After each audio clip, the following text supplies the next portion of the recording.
আমি এখন এখান থেকে লাভ দেবো। তুই কোন সন্ত্রাসী ছেলেকে ভালো করতে চাস না? এই রাষ্ট্রপতি আমি সবকিছু ফেলাই দিলাম, আমি ভালো হয়ে যাবো।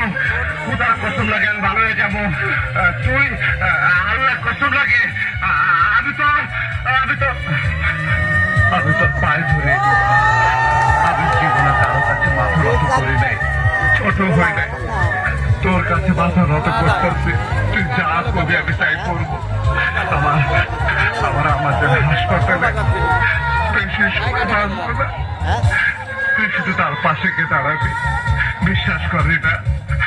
আমার আমার আম্মা যেন আমার সাথে 22 বছর ধরে কথা কয় না, আমার আম্মা যেন 22 বছর ধরে হাসে না। আমি তো একদিন নিয়ে গেছিলাম, সেদিন আম্মা যেন একটা হাসছিল, আমি দেখতে পাই নাই। আমার আম্মা যেন মরার আগে শুধু একবার হাসবে, ওই হাসিটা আমি দেখতে চাই। আমার আম্মা যেন বাসগুলো রে না, আমার আম্মা যেন বাসগুলো রে না। তুই আমার সাথে চল রে না, তুই চলে না। আমি আসেন সামগান, আপনি তাড়াতাড়ি আসেন। আমাদের আপনি কই আহেন? তুই বিয়ার দিন কান্দস কে? আমাদের কই? আমার জানে এক লোক গুলি করছে।